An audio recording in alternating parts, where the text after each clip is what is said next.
का गोचर अपनी नीच राशि कन्या में होने जा रहा है। कोई भी ग्रह नीच का होने पर बुरा फल देता है, लेकिन शुक्र इसका अपवाद है। शुक्र अगर कन्या राशि में हो तो लड़कियों के लिए विशेष शुभ होता है। नीच भंग न भी हुआ हो तो अति शुभ फल देता है। आर्टिस्टिक होती है ऐसी औरत और उसका भाग्योदय होता है, अन्य सपोर्ट करें ग्रह तो। लेकिन पुरुषों की राशि जो जन्मपत्री होती है उसमें अगर शुक्र नीच का हो तो अशुभ फल देता है, निष्फल हो जाता है और छठे भाव में होकर बहुत निष्फल फल देता है। तो आज का वीडियो इसी पर केंद्रित है। Hi everyone, my name is doctor Uma Shri. मैं अपने YouTube channel doctor Uma Shri में आपका स्वागत करती हूँ। आई होप आप सब खुश होंगे, मैं भी बहुत खुश हूँ मित्रों। आइए कंटिन्यूशन में करते हैं अपनी बातचीत को और प्रारंभ करते हैं ये वीडियो। आपको हमारे वीडियो अगर पसंद आते हैं तो हमारे चैनल को सब्सक्राइब कर लीजिए, जिसका नाम है डॉक्टर उमा श्री। शुक्र को काल पुरुष का सुख कहा गया है। अगर जन्म पत्रिका में शुक्र अच्छा है तो सुख मिलेगा ही मिलेगा, बराबर मात्रा में मिलेगा, पैसा भी मिलेगा भरपूर मात्रा में, वैभव मिलेंगे और राशि ठाट बाट आपको मिलेंगे अगर सूर्य अच्छी अवस्था में है शुक्र के साथ ही साथ। शुक्र का पदार्पण कन्या राशि में हो रहा है 25:16 पर। डेट है 24 अगस्त।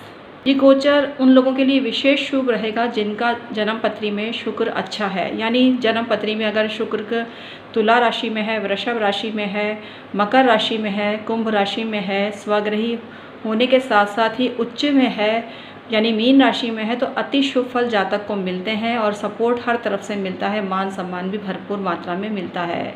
वीडियो में बने रहिए हमारे साथ अंत तक। हम अंत में आपको शुक्र को अच्छा करने के बेहतरीन उपाय बताने वाले हैं। शुक्र का गोचर प्राय शुभ ही होता है और अष्टम भाव में भी ऐसा ही शुक्र ऐसा प्लैनेट है अष्टम भाव में जहां अन्य प्लैनेट बर्बादी लाते हैं, अपशकुन लाते हैं, मनुष्यत लाते हैं, वहीं शुक्र शुभ होता है अष्टम भाव में।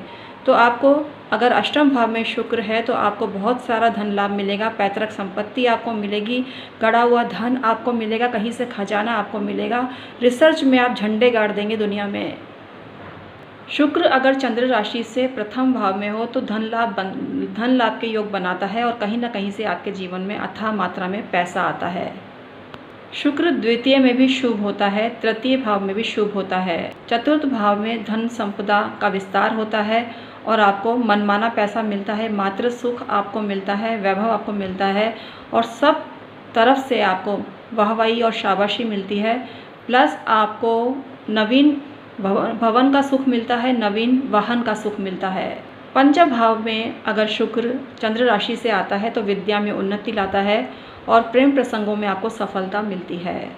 छठे भाव में चंद्र से शुक्र अशुभ कहा गया है। जन्मकालिक भी अगर शुक्र की यही स्थिति है तो आपको सावधान हो जाना चाहिए। आपको शत्रु बाधा परेशान करेगी, कुछ आपको शत्रु मीठा बोल के सताएंगे, आप उनको समझ ही नहीं पाएंगे कौन आपके शत्रु हैं।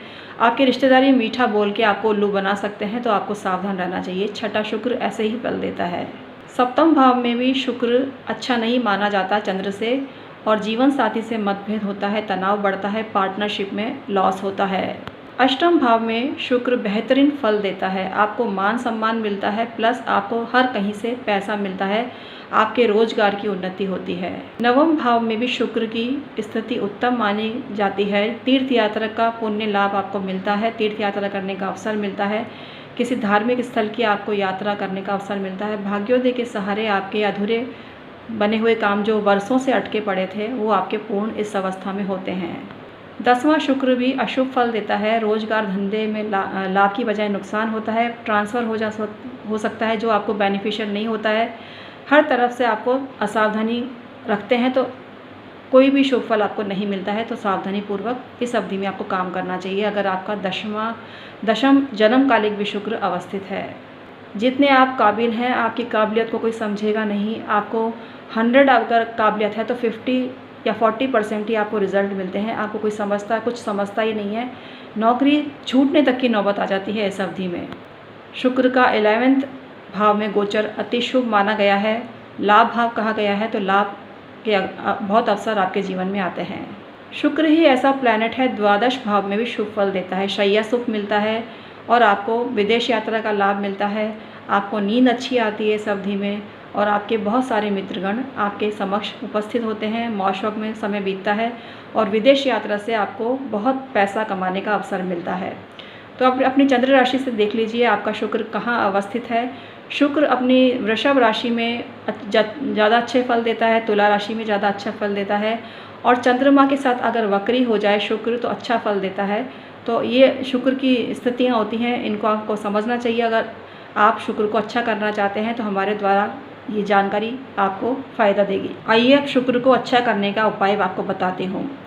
आपको एक ओपल नग लेना है चांदी में, उसको धारण करना है। अगर आप मीन लग्न के हैं तो धारण ना करें, लेकिन अगर आप वृषभ लग्न के हैं, मकर लग्न के हैं, तुला लग्न के हैं और कर्क लग्न के हैं तो आप ओपल धारण अवश्य करें। तर्जनी उंगली में ओपल धारण करें या रिंग फिंगर में ओपल धारण करें, लेकिन आपसे रिक्वेस्ट है अपनी जन्मपत्री दिखाकर ही कोई नग आपको धारण करना चाहिए।